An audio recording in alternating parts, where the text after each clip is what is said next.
पंतप्रधान नरेंद्र मोदी यांनी पेट्रोल आणि डिझेलचा वापर कमी करण्याचे केलेल्या आवाहनाच्या निषेधार्थ राष्ट्रवादी काँग्रेस शरदचंद्र पवार पक्षाने ठाण्यात अनोखे आंदोलन केले. डॉक्टर जितेंद्र आव्हाड यांच्या उपस्थितीत गणेशवाडी ते ठाणे महानगरपालिका मुख्यालय असा बैलगाडी आणि टांग्यांचा मोर्चा काढण्यात आला. यावेळी डॉक्टर आव्हाड यांनी घोड्यावरून प्रवास करत केंद्र सरकारच्या धोरणांवर जोरदार टीका केली. जिल्हाध्यक्ष मनोज प्रधान, महिला अध्यक्ष मनीषा भगत, अभिजित पवार, राजेश कदम यांच्यासह अनेक पदाधिकाऱ्यांनी बैलगाडीतून पालिका मुख्यालय गाठले. आंदोलनादरम्यान महंगा हुआ तेल, मोदी फिरतात परदेशी, जनता राहणार उपाशी, देशाची अर्थव्यवस्था झाली सपाट अशा घोषणांनी परिसर दणाणून गेला. यावेळी आंदोलकांनी महापौर शर्मिला पिंपळोलकर यांना निवेदन देत खासगी वाहनांचा वापर कमी करून टीएमटीच्या इलेक्ट्रिक बससेवेचा वापर करण्याची मागणी केली. डॉक्टर आव्हाड यांनी पेट्रोल डिझेल दरवाढ, वाढती महागाई आणि देशातील आर्थिक परिस्थितीवरून केंद्र सरकारवर टीका केली. जर पेट्रोल वाचवायचे असेल तर मंत्री आणि सत्ताधाऱ्यांनीही बैलगाडी व घोड्यावरून प्रवास करावा, असा टोला त्यांनी लगावला. या आंदोलनात पक्षाचे अनेक पदाधिकारी आणि कार्यकर्ते सहभागी झाले होते. आजच्या देशाला संदेश आहे की या देशाची परिस्थिती काय पातळीवर आणून ठेवली आहे मोदी साहेबांनी. बंगालचं इलेक्शन होईस तर चूप बसले, त्याच्यानंतर सर्व नाटक सुरू झालेलं आहे. स्वतः परदेशी फिरायचं आणि लोकांनी इथे उपाशी राहायचं. एक प्रसिद्ध घोषणा आहे, वारे मोदी तेरा खेल, सस्ती दारू महंगा तेल. आज तेलाचे भाव गगनाला भिडलेत, काय नाही फरक पडत. इथे एकेका मंत्र्याच्या मागे 60 गाड्या फिरतायत. सगळा तमाशा करून टाकला देशाचा.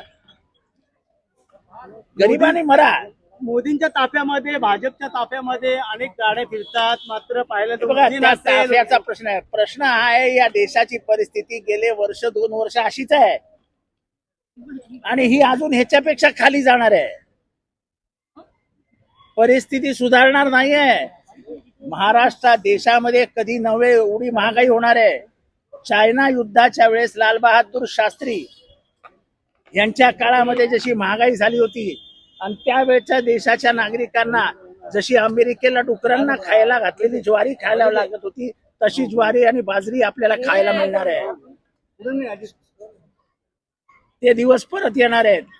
ट्रम्प आपल्याला मदत करणार नाही. ट्रम्प आपल्याला 30 डुकरांना खायला घातलेली ज्वारी, बाजरी, गहू ते आपल्याला पाठवणार आहे आणि परत दादागिरी पण करणार आहे. युद्धामुळे हा परिणाम झालेला आहे. मात्र पण आपल्याला कळायला नको कोणाची बाजू घ्यायला हवी.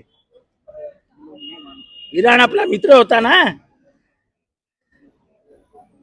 जे बोलतात ना की चलो जिहाद करेंगे म्हणून पेट्रोल जिहाद करा. आपल्या गाड्यांमध्ये पेट्रोल भरू नका. म्हणा गाड्यांमध्ये आणि फिरा घोड्या गाड्यांवरनं. अरे गरीबाला घोडा पण परवडणार नाही.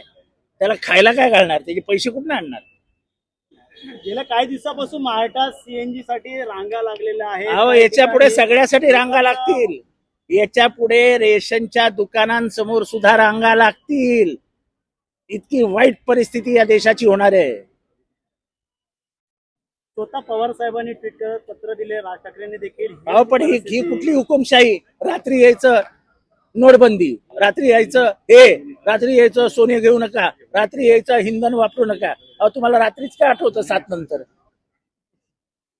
नंतरच ना काय होतं माहित नाही. रात्री 7:30-8ला आता ते इंधन वापरू नका. आता ते बिचारे आमचे चंद्रकांत पाटील ते किती प्रेमाने केसाला तेल लावतात. आता त्यांनी काय करायचं सांगा बरं? आमचं ठीक आहे, आम्ही केसाला तेलच वापरत नाही. मात्र काटकसर आहे त्यांचं आव्हान. अरे कसलं काटकसर? एवढे वर्ष नाही झाली या देशामध्ये काटकसर. अचानक कसली काटकसर करताय?